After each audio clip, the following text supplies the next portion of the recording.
Oggi, giovedì 4 aprile, ricorre il 27° anniversario dell'uccisione del maresciallo maggiore, aiutante dei carabinieri Giuliano Guazzelli, medaglia d'oro al valor civile alla memoria, assassinato dalla mafia il 4 aprile del 1992.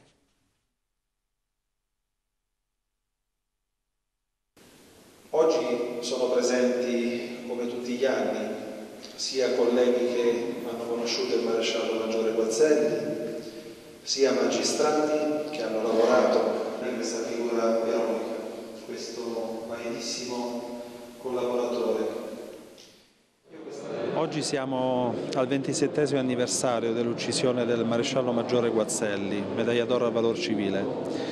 L'Arma dei Carabinieri e tutta la collettività agrigentina si riunisce ancora una volta per celebrarne l'importanza e soprattutto il significato profondo della sua esistenza, donata con grande professionalità alla collettività, perché oggi si possano vivere livelli qualitativi migliori di coesistenza civile. Il suo sacrificio, compiuto oramai quasi 30 anni fa, rimane un esempio. Sono trascorsi 27 anni e il beneficio del ricordo è un beneficio che serve alla nostra comunità per dare segno che attraverso sacrifici come quello di Guazzelli le nostre comunità hanno potuto migliorare se stesse. Di acqua sotto i ponti ne è passata tanta.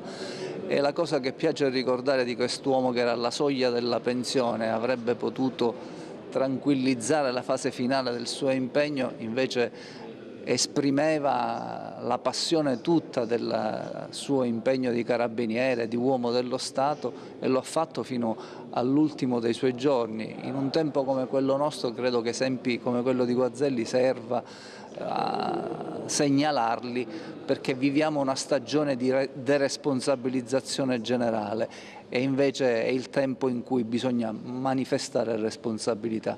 Senza la responsabilità le nostre comunità non vanno avanti.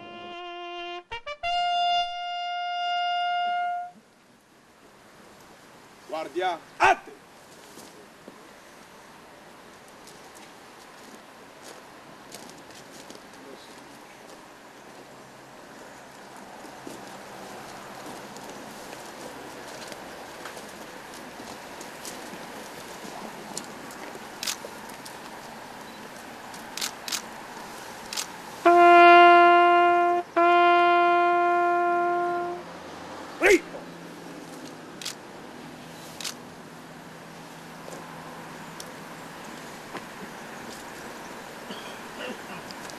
Padre, Figlio e Spirito Santo. Amen.